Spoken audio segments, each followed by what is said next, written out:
Hello and welcome to the Plant Paradigm Podcast, where we have conversations with amazing, inspiring individuals from all around the world and look for ways to create a clean, green, and sustainable future for us, the planet, and all beings.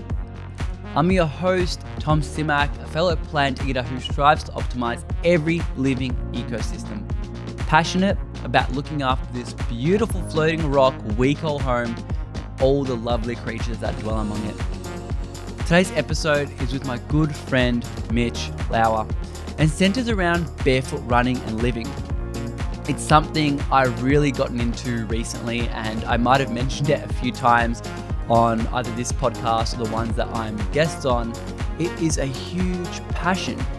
As we know, the term sustainability can really mean anything. And that means we can adapt to anything. We can say sustainability in our diet, but we can also say sustainability in the way that we live. And even then, the way that we exercise. And for me, barefoot living and minimalist running, that is a way to make running, if you do love running or exercising, a sustainable practice in which you can do it for many years to come. I don't want to stop running when I'm 35 or 40. I want to be running when I'm 80 and 90 and even 100.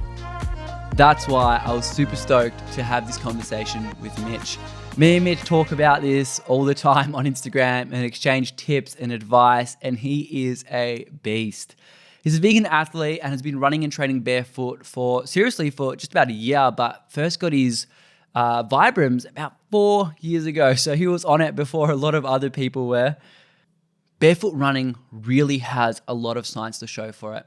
And that's exactly what we'll talk about. Mitch really brings science to the table when we're talking about not just anecdotal evidence, although we'll talk about our experiences such as blisters, dealing with pain. Mitch has an incredible story with Flatfeet as well. But we'll really dive into science of, how we can avoid this, plague or pandemic of pain and knee horrors and all these different stories of running injuries. And we'll also be touching on how to really make that transition, especially for someone you might not have ever heard of barefoot running. And this might be a totally obscure concept to you, but we're really going to start from the basics, why you would want to do this, how to do this, and what the pros and even the negatives are. I really hope you enjoy this conversation. I think it's one of many Mitch and I will have on the show, and I will see you guys on the other side. Mitch, welcome to the Plant Paradigm Podcast. How are you going? I'm good. Thank you for having me, Tom. It's a pleasure being on here. Thank you. It's I just noticed that beautiful plant hanging in the background there. How good is having plants in your house? It is good. I've got to be honest. I don't really, I don't deal with the indoor plants. That's all Sarah. She goes and gets them. She puts them up everywhere, and hanging plants are good. They sort of keep out of your way and fill spaces that you otherwise wouldn't fill. Absolutely, but they also, that nice little bit of oxygen that you get, the greenery, bring the outdoor in, because you're in Melbourne right now. It's too cold to get outside and get amongst the nature. So sometimes you got to bring the nature to you. Yes, that's correct. It is pretty cold. It's about 7 degrees, and it wouldn't stop me though. It wouldn't stop me going outside, but for some people, it does help. Yeah. So a lot of what we're talking about today is barefoot running, and that's something that we're both hugely interested in. And we were just talking before we clicked the record button, and I sent you the science and the articles that I was reading at the time. And, there's a lot. Like, what did you think when I sent you all of that? I was surprised, actually. I thought it was a topic that hadn't really been touched on that much, but pleasantly surprised that there's a bit of a literature out there. That list you sent me, I mean, I didn't get far into it before I was down a different rabbit hole. There's lots of literature involved, which is great to see.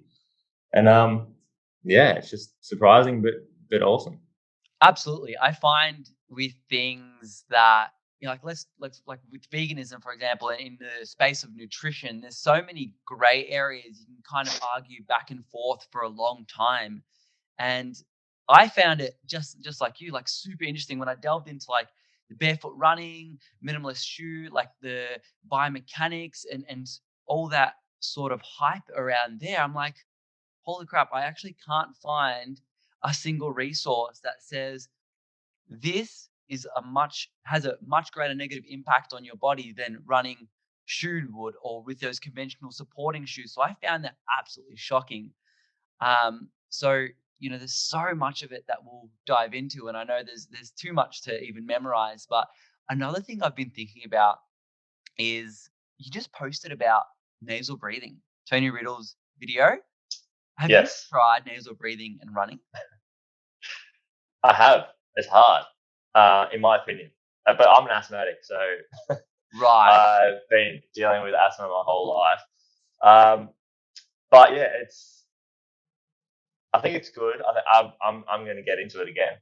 But my pace just, I mean, I think Tony even said it in his Yeah. post that his pace dropped off like dramatically when he first started doing it. So that's what I think. It sort of teaches you to run to a more appropriate pace, at least to start off with, until your breathing improves. But I didn't know that fact that he posted about the 43% less water use when you're not breathing out of your mouth. Well, that's what actually shocked me the most. I'm like, well, when I can probably comfortably run 15 Ks at my fitness level without needing water. But I'm like, he said he could do a whole marathon without needing water or food. Yeah. I'm like, that blows my mind. Like, it's things like this and like Tony Riddle in general that just makes you think of your current paradigm and just be like, oh my God, is that even possible? And it kind of just like, if that's possible, what isn't possible? Well, it's interesting because, I mean, I've just recently gone to an osteo. Sarah's been going to this guy for, his name's Tom. So, all Toms are good. Yeah. But she's been going to him for probably about 10 years now with swimming injuries and all that sort of stuff. And she's been hounding me. She's like, Mitch, you got to go see this osteo. Like, you'll really like him. And I was like, I don't know, like my shoulder's feeling all right now. Like I don't really need anything. Anyway, went and saw him.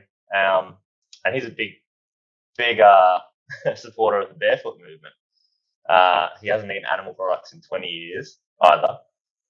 But this guy, he said when he was younger, he went, I think it was the Kalahari Desert or around that sort of area, with a guy named Philip Beach, who was studying the tribal people around the area at the time.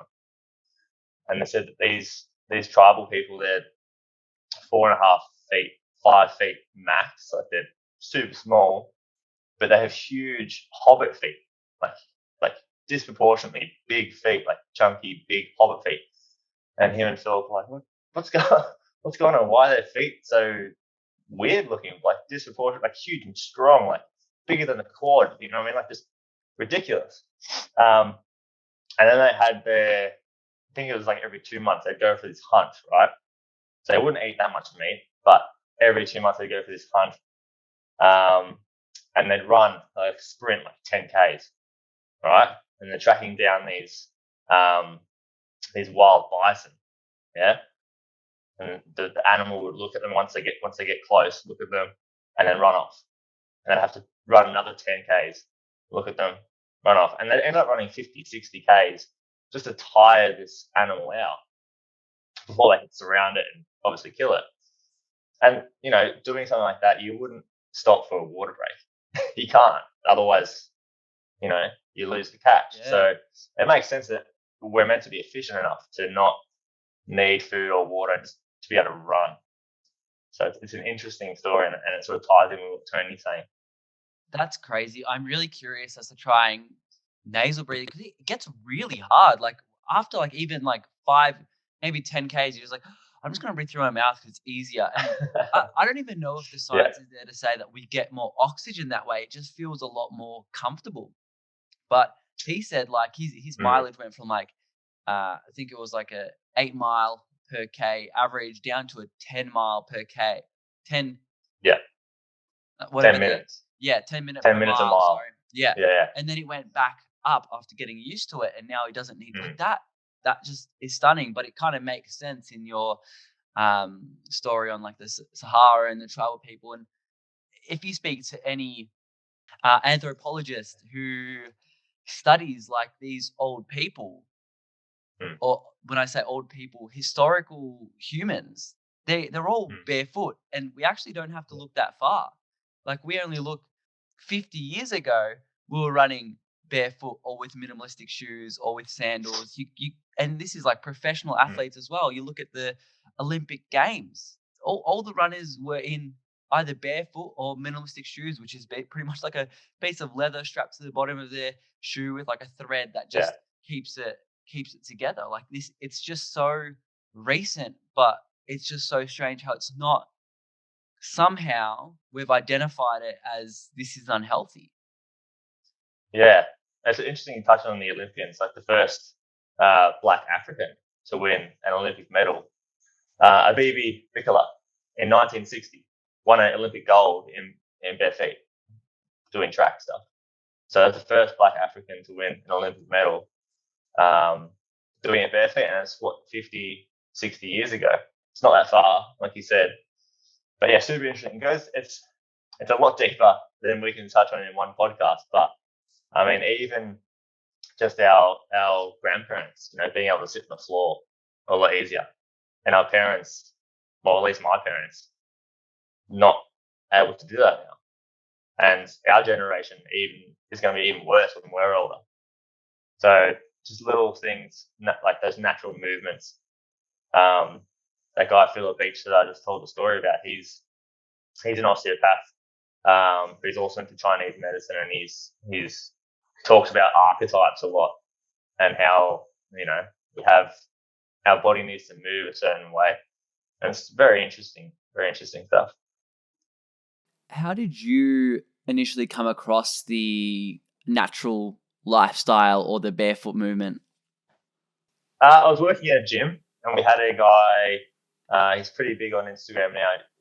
His name is Coach Eugene Teo. He came through our gym and taught a class.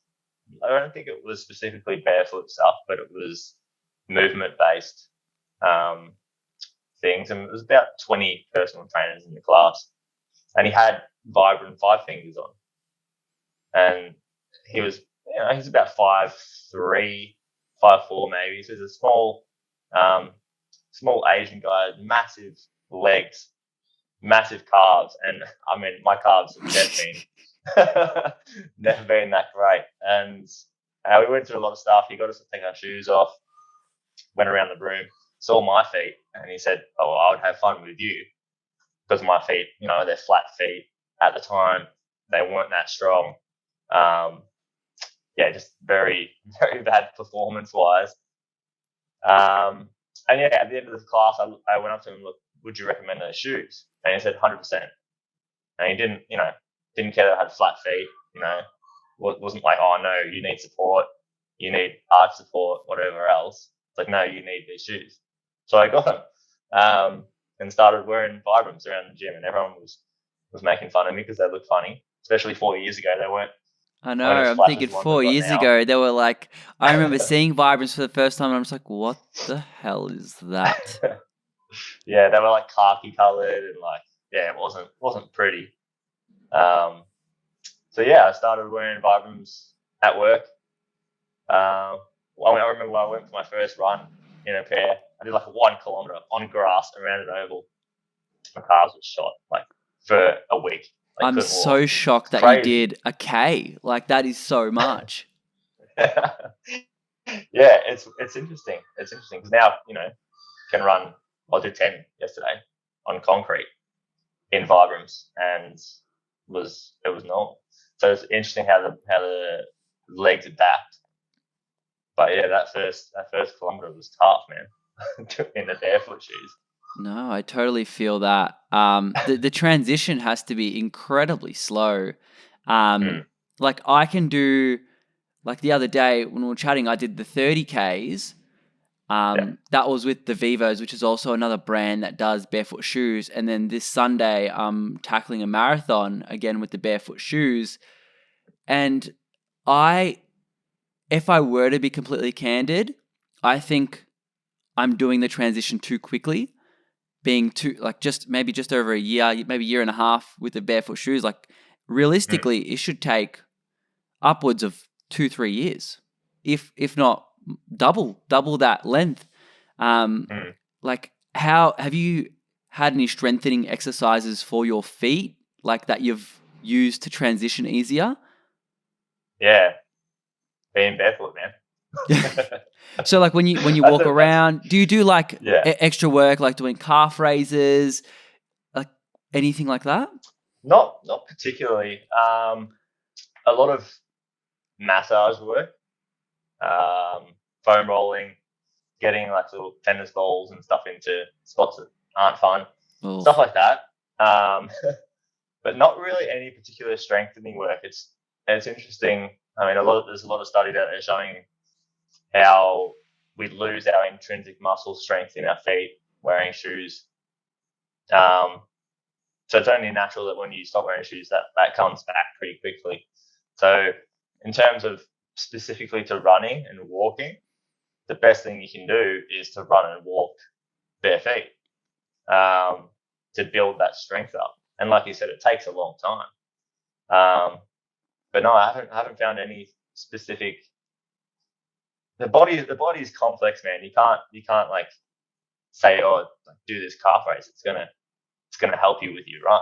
You know what I mean? It's more complicated than that, I feel. I was gonna say, we were just talking about, the natural way of running and learning these different things, and you're going to become a first time dad in just over a month or so. I'm curious to see if your little one will be able to teach you a few things about barefoot running, because you think when kids are young, if you watch them on the beach or in the park, like in their like they have their technique, like they're good. Like, have you thought about whether or not you're gonna instill those values and this kind of technique and form into the child, or do you think that Mm. they'll be born, they'll be sweet, and you just got to foster that? It's a bit of both. It's a bit of both. I mean, the parent's job is to sort of nurture and sort of guide the child along their path, and the child will have that already instilled with them. They'll be able to squat to full depth, no problems. They'll be able to run barefoot with really good form, no problems. It's already there. Our bodies have been formed over millions and millions of years. The technology is there. We are the technology. So I suppose it's my job and Sarah's job as well to make sure that we, like you said, we foster that and we keep that as natural as possible. So, you know, it's hard with society and social norms, and being barefoot is linked to poverty, and it's frowned upon, and especially walking under concrete or glass, I suppose there could be a sense of being judged by other parents. You're not doing due diligence, like looking after your child. It could hurt itself. But the research just isn't there showing that the increased risks of like blunt trauma and all that sort of stuff are, higher. I mean, we can assume it's higher when you're barefoot, but there's no studies showing that. So, yeah, I'm just gonna let it do its thing and have it on the floor as much as possible, have it barefoot as much as possible, and yeah, just marvel at it, I suppose. I think at sometimes I'm almost jealous of kids because they do have less, I guess, societal pressure to wear shoes. You could probably get away with keeping the kid barefoot until they're maybe 8, and then by then, who knows, in 8 years' time, what the societal Mm. concepts and constructs are. Well, I'm sure you remember growing up. You can get a new pair of shoes, or you grow into a new pair, or you get a new school pair, and for the first week or so, it'd be painful. Your foot would be Mm. molding to this shoe, and it would be sore. So, on the flip side, I look at other children who are, having a tantrum over their shoes and just want to take their shoes off, and I just like think, man, just take the shoes off. It's not meant to be in there. So it's a different viewpoint, I suppose. Absolutely. Essentially, when we're looking at the form, the technique, we're not talking about like heel strike or anything like that. But for someone that's new to maybe the barefoot or the minimalistic shoe, who maybe doesn't know what that even looks like how would you explain the biomechanics, the posture, like the whole form of the body when you're doing these barefoot walks or runs?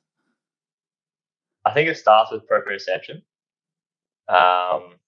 So if you think about when your when your foot is in a shoe and it's covered and it's comfortable, um, insulated, you know, you can't really feel what's underneath you, what you're walking on, where your foot is in space, really. So when you go back to that barefoot um, way of being, you all of a sudden can feel a lot more. So when you can feel a lot more when you go for a run, you can understand or you can feel how to change to make it more comfortable. Right? Our shoes allow us to. I mean, like it's like driving a car full of like bubble wrap or like rubber. Like if you were to hit something, it doesn't matter. You know what I mean? So you can drive that car as recklessly as you want.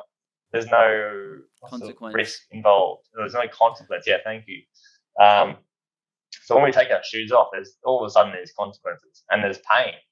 Right? We're so scared of pain, but that pain teaches us how to move to avoid that pain properly, and that's the way to move correctly, I suppose, when you're in bare feet. So your posture changes, your efficiency changes, so the way you move becomes a lot more efficient.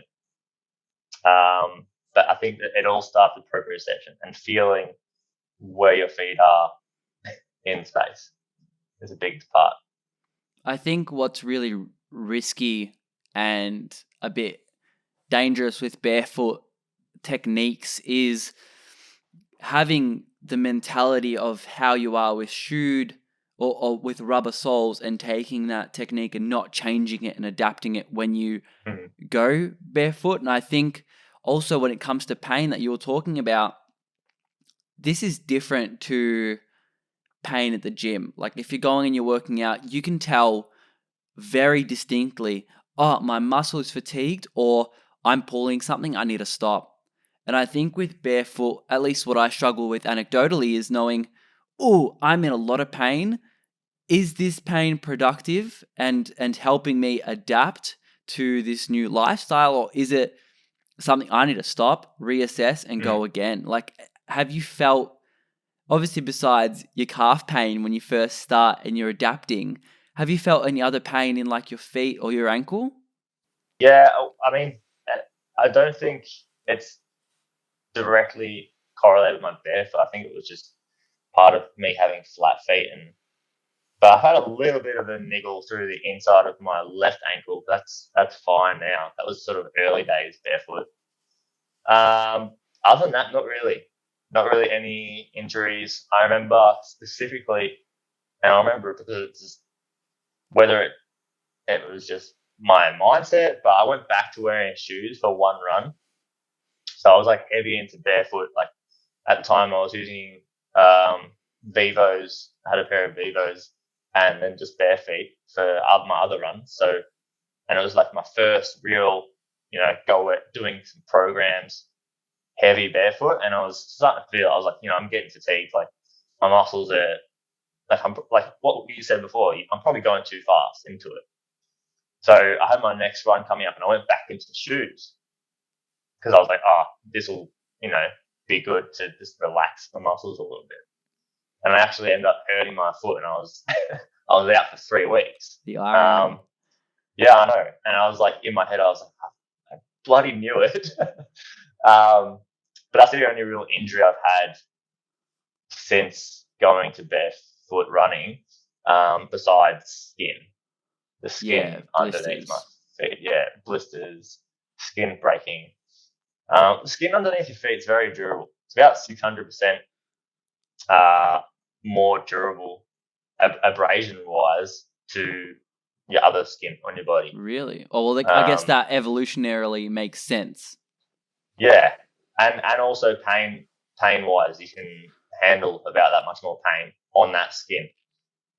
which makes sense because when I first started running and on concrete and rocks and sticks and stones on my bare feet, like I would finish the run and it'd be cut up. It'd be a bloodbath down there, and I didn't really feel it during run. I was like, oh, that's a bit sore, but it's not like you know what's going on down there. So no, not really any injuries. Touch wood. Yeah, I find that so interesting about your story of doing that one run in a conventional shoe, because I had the exact same experience. I reckon I was about maybe even 3-4 months into running with the Vivos, and I'm like, oh, my feet are getting pretty sore. I'll just chuck on my pair of Adidas's and just go for a run. I reckon 5Ks in, my knee just flared up like no pain I've had. I'm like, what the hell is this?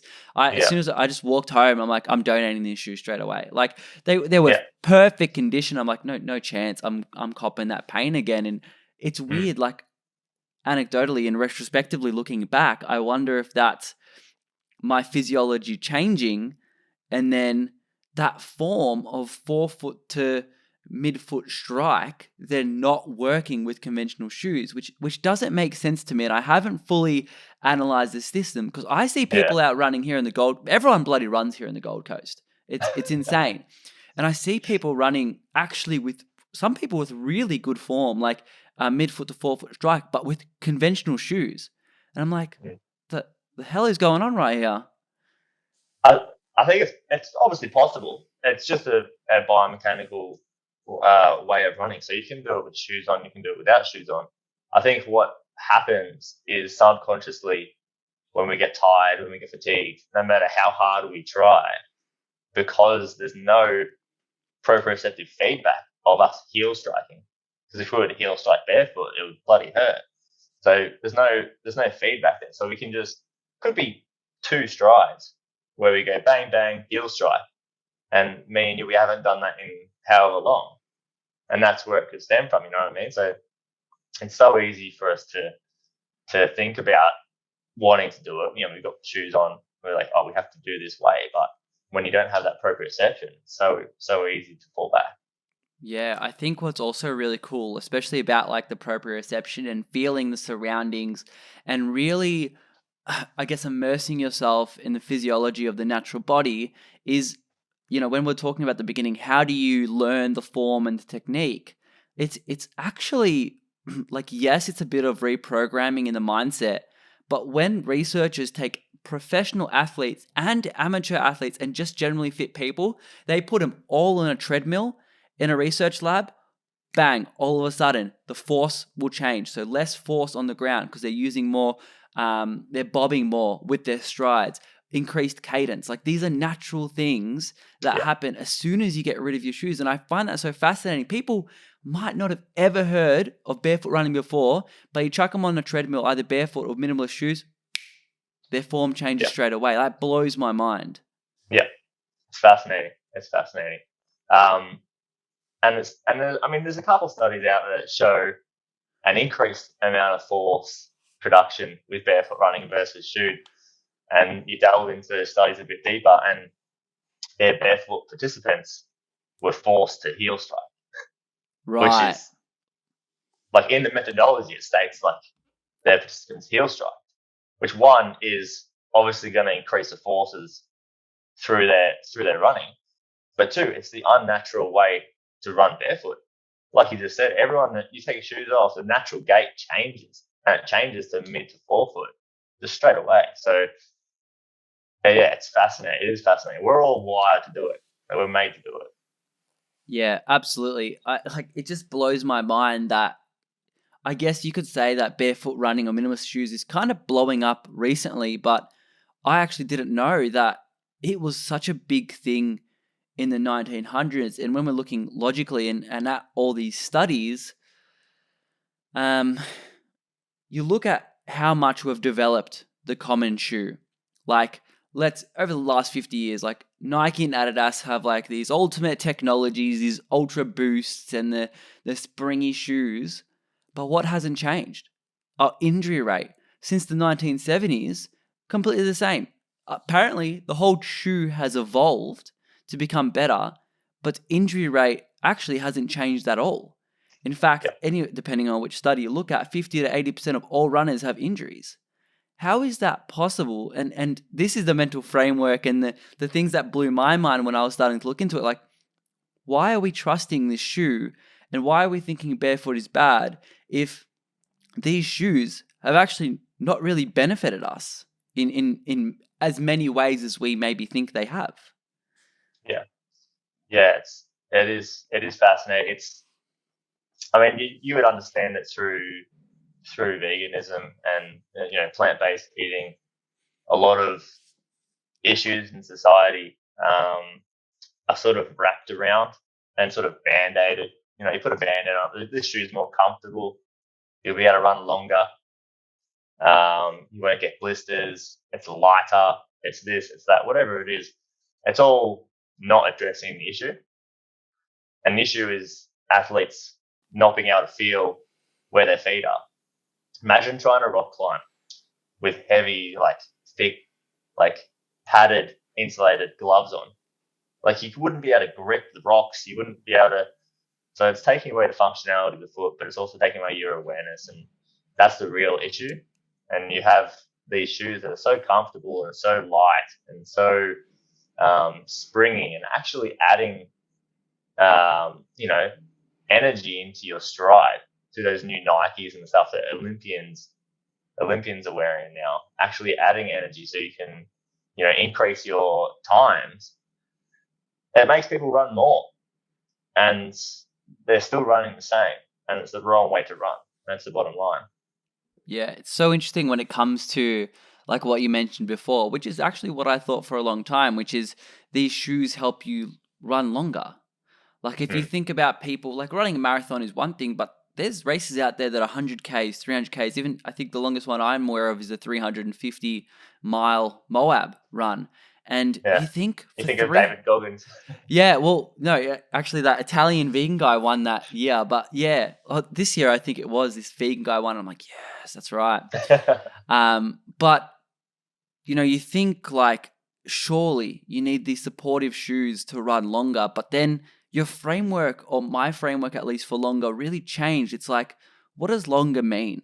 Like, do you want to run really good until you're 35, or do you want to run comfortably, well, and sustainably until you're 80, 90, and 100, or maybe even beyond? And I think what Barefoot offers, and not that this is a selling thing, this is just my mindset thing, is it offers this sustainable way of living. And if you really love running, and it comes down to that, like if you love running, you want to do it as long as possible.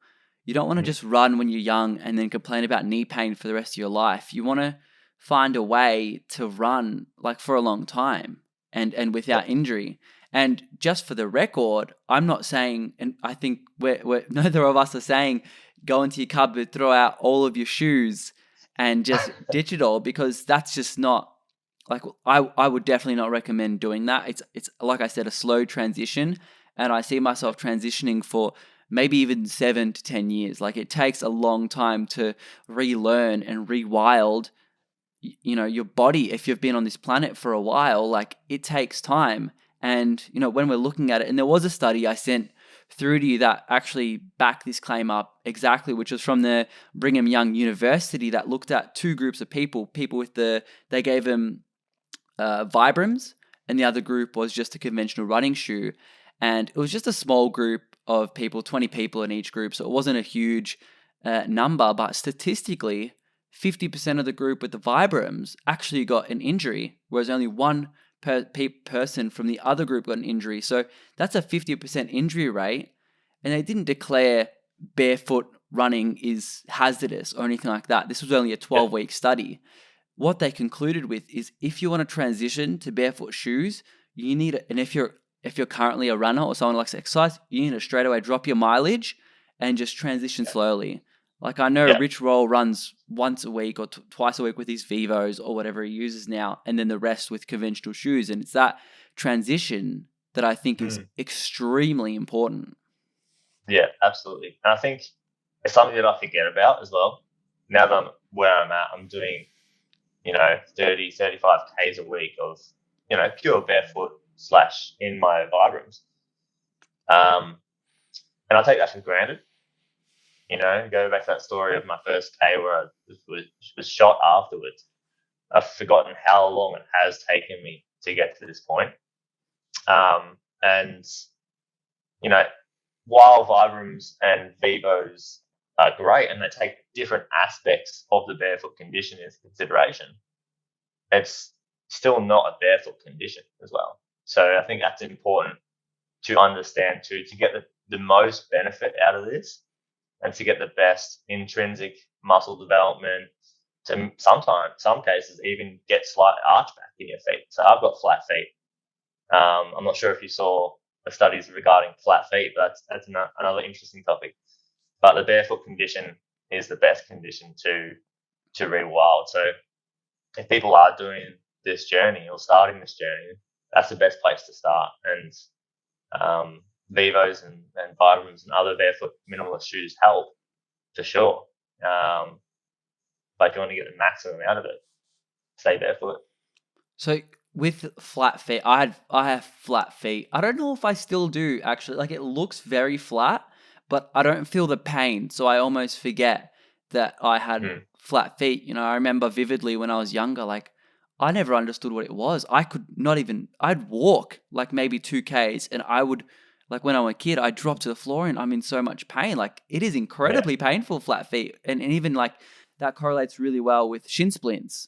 And, they work together. And I found as soon as I switched to the barefoot shoes, it went away. And I wasn't sure whether it's a form thing. What study are you talking about with the flat feet? By Rao and Joseph. So they looked at unshoed children, shoed children, like closed-toed shoes, like sandals and thongs. So the incidence of flat feet in unshoed children they found was 2.8%. When you go up to thongs and sandals, it ranges between 6 and 8.2% of those children have flat feet. And with closed-toe shoes, 13.2% of children with flat feet. So it seems that the arch is a developmental thing. It's developed over the lifespan of the child. And the earlier you put that child in shoes, the more likely they are to become flat-footed. So it makes sense that when you go back to barefoot, even as an adult, after you're developed, you should be able to get some sort of arch back in your foot. You should be able to get some sort of intrinsic muscle development back into that foot. So, which is good because I've had flat foot my whole life. Everyone looks at my feet and goes, like, especially people who are in the PT industry or sort of have an idea of movement or fitness. They go, "Fuck, man, your feet they're terrible." I'm like, yeah, well, is it like I have clients in the gym because we work with predominantly over 50 years old. And I always sort of talk about this sort of stuff, and a lot of them have issues, collapsed arches, heel spurs, things like that. And they go, "Oh, I could never do that. It's too painful to walk barefoot for me." And I suppose when you're at that stage, it's a lot harder, and the further along you get, it's a lot harder. But I don't think there's any foot condition that is helped by wearing shoes. No.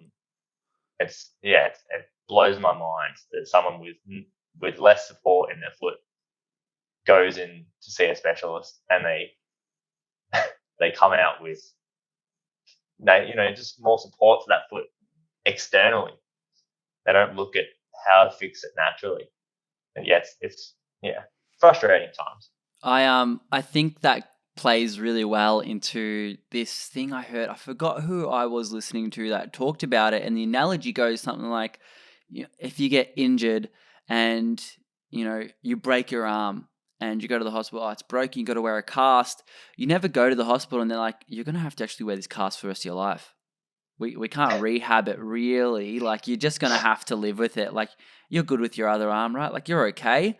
We can give you more support, maybe some padding around to make it easier, maybe like a nice string so it looks nice and fashionable." And same thing with a neck. You get a neck brace, it's there for a bit to and you go through like a rehab, and then the neck brace goes off. Otherwise, if Yeah. everyone who had a neck injury still has a neck brace, it would be a really weird world right now. And then you go to a orthopedic doctor, and they look at your foot. You're like, I can speak from experience. You got flat feet. I'm going to charge you $500 to get this little insole that you put in the bottom of your shoe. That stinky thing is going to stay there forever. And it's the one thing where we don't say, hey, look, in the bottom half of your body, you got over 160 muscles there. Let's try to rehab all of that. Instead, no, let's just have this support. We'll have it there forever. Not knowing that you can strengthen those muscles. Like, you go to the gym, you work out your chest, you strengthen your chest. Same thing with your feet. You can strengthen every single one of those muscles there. And it's such a frustrating backwards system. And it's so vital as well that people do strengthen their feet. I mean, it's essentially the starting point of a lot of misalignment or weakness through ankles, knees, hips, shoulders, spine. If they have weak feet, they're going to generally have some problems down the line further up the body. So it's so important. And I think it's underestimated how important the feet are, and which is part of the reason why we don't treat them properly.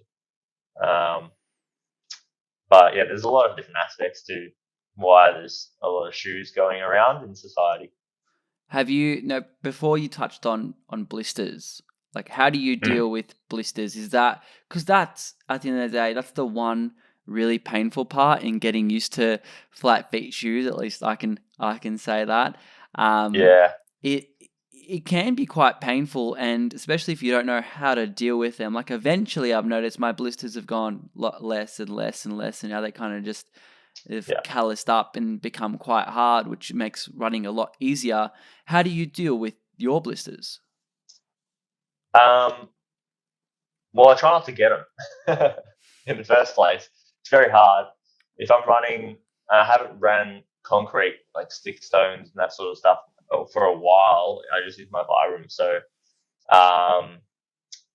look, I need to start getting off the grass in barefoot onto harder surfaces, more rugged terrain, because I need to work on that. I imagine they're heaps better, but I think a study by Robbins and Gow estimated it's about 6 weeks of daily use, running, walking on these harder surfaces for your skin to adapt, for that skin adaptation to happen.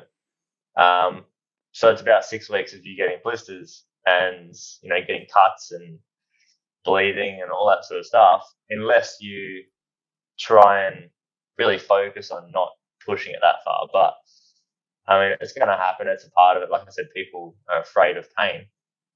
We see pain as such a negative thing, but it's part of the process of rewiring. Your feet. The skin under there is made for it. We've just got to adapt again. So I mean, I don't deal with blisters anymore. I haven't gotten a blister in however long. I could run for half marathon. I'm guessing a marathon. I've never done that distance, but on grass for as long as I wanted. There would be no blisters from that. It's something I don't deal with anymore. It's just nice. Admittedly, I run on grass, but I'm a little bit scared because the concept is I'll run on pavement, and that's where I get my nice blisters from. But on grass and on sand, the risk is, depending on the length of the grass, you can't see things in there. So then you've got the risk of, depending on where you're running, needles, glass, really sharp objects, insects. Insects. Ooh, you've got all that kind of stuff that plays into the account. So that's crazy. Like, running on grass is one thing to learn, but I also know that I take that with a grain of salt, because some studies actually say don't run on grass because the softness actually makes you compromise your form, much like a conventional shoe would. Yeah, and I say when I talk to people about it, they go, like, what are you running like? Do you run on grass? And like, or if they're wanting to start, like, should I start on grass? Like, and I always say start on like whatever. So start on the harder the surface, the better. Like, it doesn't. There's no and there's no studies out there showing the ideal surface to run on. No. But any surface, as long as you're barefoot, your body is going to be able to feel what it's needing to do, if that makes sense. If you're running on concrete, you're going to have to be super light. You're going to have to be super efficient. You're not going to be heel striking 100%. If No. you're on a grass, if you're on sand, maybe you would be heel striking a little bit, but it doesn't matter because of the surface you're on. But going back to, insects and needles and stuff like that, like I said, there's no real studies out there showing how much of an increased risk it is. We can assume there's an increased risk because you're barefoot. And if an accident happens, an accident happens. But the best thing you can do is just watch where you're going. Mm. It's as simple as that. You become a lot more aware, not just of your feet, but of everything. And it's really quite freeing in a way. Yeah, I love the feeling of the first time I ever ran barefoot. It was it was just pavement. I'd never done it on grass, but I kind of had that mentality of, no, I got to do it on pavement so I can see where I'm going, and I can just the concrete's easy because I have that bob there. Because you against concrete, you're the one that's going to give. The concrete's not going to move for you. Yeah. So I remember running that first. I just did a 5K run barefoot. Retrospectively, I should have maybe made it 3, but I did it I reckon I had a pace of, I think I finished it with a pace of 4:45 per K. Yeah. And I'm like, I barely was sweating when I got back. Yeah. It's just the way that your body adapts just blows my mind. Like that lean forward, go lead with the heart kind of mentality, and just, letting gravity do the work for you. I think my fastest split was 4 minutes. And you just think, like, how, like, to start off barefoot running, you mentioned just go on any surface. Would you do something like what you did with just going and running a K, or do you have any kind of program that you would follow to try to strengthen slowly? You could follow programs. It all depends on what you're comfortable with. If you're comfortable going and running 5Ks, you'll feel it. You'll know if you're going too far. That's the beauty of it. You'll be able to feel it. Listen to your body. You might get 3Ks in and start to be cramping up. Like, that's fine. Stop there. That's a good starting point. You might want to do it on grass. You might want to do it, through the forest on sticks and stuff. That's part of the process, and that's the beauty of it. For me, my calves were really underdeveloped, really weak. So I did a kilometer and then I had to stop. And that was my start of my journey. So I suppose you can regiment it, you can make a program from it, you can plan, but at the end of the day, your body's going to tell you what's right and what's wrong. Yeah, for sure. And what I find really interesting, especially for those in the current running community, I find that, as we start talking about it and having these conversations, a lot of people haven't heard, like, the people who haven't heard of minimalist running is diminishing so quickly. One of the studies I actually sent over that I found super interesting was that that questionnaire created by the University of Virginia, and they kind of just went and sent a bunch of questionnaires to like Facebook groups, and of course, these questionnaires are always questionable, pun intended, but 93% of every participant, which was just over 500, actually said that they incorporate barefoot running into their weekly mileage. Like, that is a huge amount. And like I said before, for you to transition properly, and if you run 5 times a week, that might be one run barefoot for a year, or with minimalistic shoes for a year. Like, that's crazy. And then of that 93%, another 65% of those people actually had their injuries go away. So there's a lot of benefits to strengthening these little intrinsic muscles. Would you say on the other side of that, there's like some negatives?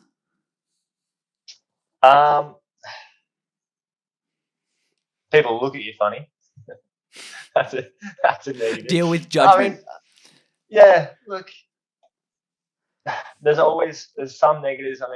The temperature is a big thing, I find, especially here in Melbourne. It gets super cold. And I don't know why, but I started a program in the middle of winter, and it's hard. Like, sometimes you wake up early, it's like 4 or 5 degrees in the morning, I'm going and running on an oval, which is grass, so it's frosty. Oh, It's frosty, yeah. bloody cold, but you adapt. And it was an interesting study that I found that showed that because of that intrinsic muscle development, your blood flow to your foot is actually a lot better. There's more muscle development there. There's more blood going to the foot. And this is anecdotal, but I ran with a mate, a couple of weeks ago, and we both ran the oval together. It's cold morning, super cold. And the whole time, we were in like 7 or 8 Ks. The whole time, his feet were frozen, and he was like at home afterwards, going, "My feet are still frozen, man." And my feet during the run were sort of getting warmer, and until the point where they were like normal, and it was comfortable. So you adapt, but there's negatives, painful surfaces, temperature, but all these things are just, uncomfortable things that we're not used to dealing with day to day because we, try and find comfortability in our lives. Other than that, I mean, I'm going through all that stuff you sent me. There's so much stuff out there, but I mean, it's all not really shown through science as any sort of disadvantages. It's all Bro science assumptions, and assumptions, yeah. It's all like what I've just said. Like, oh, the temperature might be uncomfortable. Like we can assume that it's going to be uncomfortable for people, but you adapt. So not really. Besides social things, or being looked at funny wearing barefoot shoes to the gym and having people going, "What are those? What are those things?" What are those? Not really any disadvantages.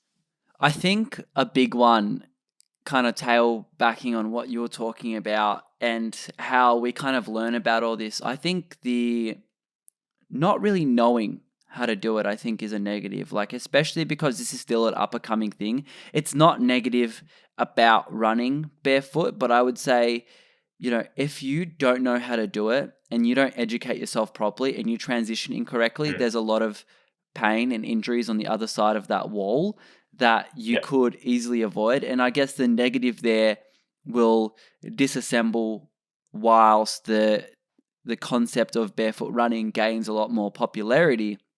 But I also struggled to find a lot of physiological negatives.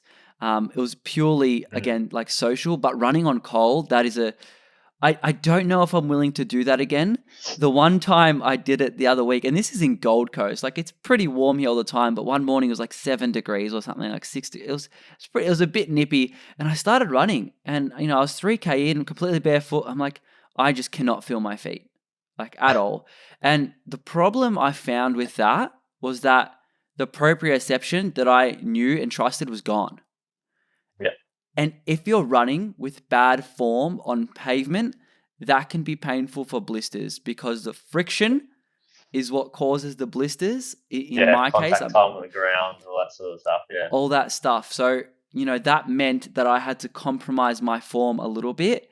And that means that I had to use a little bit more heel strike and I had to stick onto the grass. But even on the grass, like it's wet, that's really difficult and something that I find, I think, over time, like you said, like it warmed up eventually, but the problem was when it warmed up, I felt all the pain that I had accumulated over the 3 to 5Ks, and I ended up finishing the 10K run that I went out to do, but with a bloodbath. And I think the cold weather is a negative, but for that, if you live in a cold climate, I'm sure you'll get used to very quickly. But then, like, you have people like what we were talking about at the beginning, Tony Riddle, 30 miles for 30 days completely barefoot from the bottom to the top of UK. That is the positives. You have this huge potential, like massive, massive potential of what your body can adapt and do. He's gotten to a level of natural living in which he can run over the sticks and the stones and the gravel and have freaking baby bum smooth feet. Like, that blows my mind. Do you have a positive that you generally are really looking forward to having when you get to like a certain level of adaptation, or what's your favorite benefit so far? It's purely just that I can run every day. if I wanted to now. Like I run roughly about 5 times a week. That's what's in my program. But it's just the fact that I look back, and even when I was, 18, 19, 20 years old, before I found, plant-based living as well, my fitness was terrible and I couldn't run. And looking back, it's so easy to see why. Like, wearing shoes, eating animal products, eating, junk food. But yeah, just the fact that I can go run where I want to in nature every day if I want to, and not be worried about injury or my shoes breaking down or whatever it is. It's very freeing. I feel like it's what we're born to do. We're born to move, and there's nothing better than moving. Born to run. Born to run. Have you, like you mentioned, plant-based living? Do you think there's like an in the middle where having or living barefoot or natural coincides or works synergistically with barefoot living and plant-based? Like, is there a meet in the middle? Like, with fitness, like just exercising in general, plant-based living, has that correlation in which you reduce your inflammation, you get a higher uptake of certain nutrients, and there's that kind of benefit there. Do you think there's something in the middle between these two? I feel like it'd be hard not to look so deeply into something. But then again, there's all this research I've got on this table that I didn't know about with the barefoot stuff. But I think it'd be hard to look so deeply into something that is so out of the norm, yet so natural, and makes sense, and not find other things like that eventually. So I feel like there would be a correlation between the two, and they work hand in hand. And it makes sense. Like I said before, you don't treat disease with pills. You treat disease by treating the cause. You don't fix your shin splints with a cushioned sole. You fix your shin splints by going to the cause, and the running style and the impact forces. So they're very similar in the way they go back to naturalism and working with the body, and the body knows what to do and how to be naturally. You just got to stop doing bad things to it. It's as simple as that. Totally agree. On the tail end of the episode, obviously we can go to Instagram, find you the Acadian Way. I'll leave that all linked up in the show notes below. There's a lot that we covered today, and this is a whole mammoth of a topic. Is there some words of wisdom or maybe bits of research that you've looked into, or anything regardless of topic, that you'd like to leave us with as the final note? Yeah, I think I touched on him earlier, Philip Beach. Definitely look into his work with the archetypes, body archetypes, and how the body's meant to be, moving, and just based on all that sort of stuff. It's really important, especially if you're someone at home who's, you're probably thinking, oh, this is all good and well, but I'm not that well at the moment. I know I couldn't take my shoes off and go run. Have a look at his stuff and get the body right. This is all stuff that we can cause injury if we're not at our optimal sort of movement. So look at his stuff, and it's a lot, sitting on the floor, sitting cross-legged, hanging, from a tree branch or from a pull-up bar or whatever it is. Those fundamental movement archetypes that we're born to do, we've evolved to do.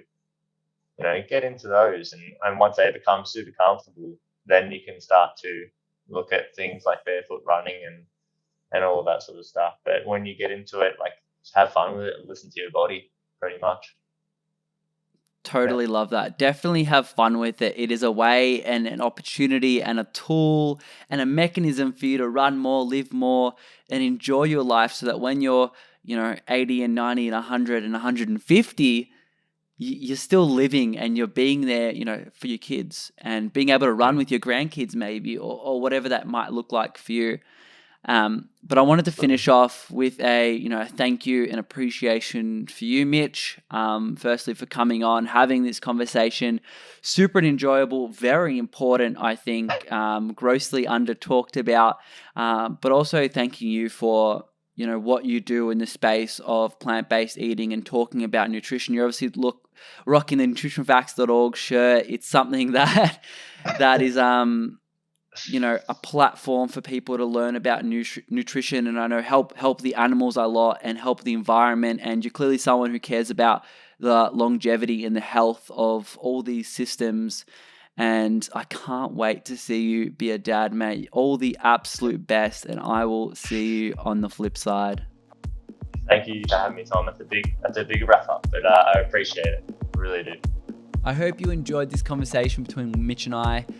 He's an absolute well of knowledge when it comes to barefoot running and the science involved. I know I definitely learned a lot. The kids and their kind of risk of flat feet when using conventional shoes actually really shocked me, because it's something that not only parents but society as a whole prescribes to kids, I guess is the best way to say it. And that really kind of shocked me statistically.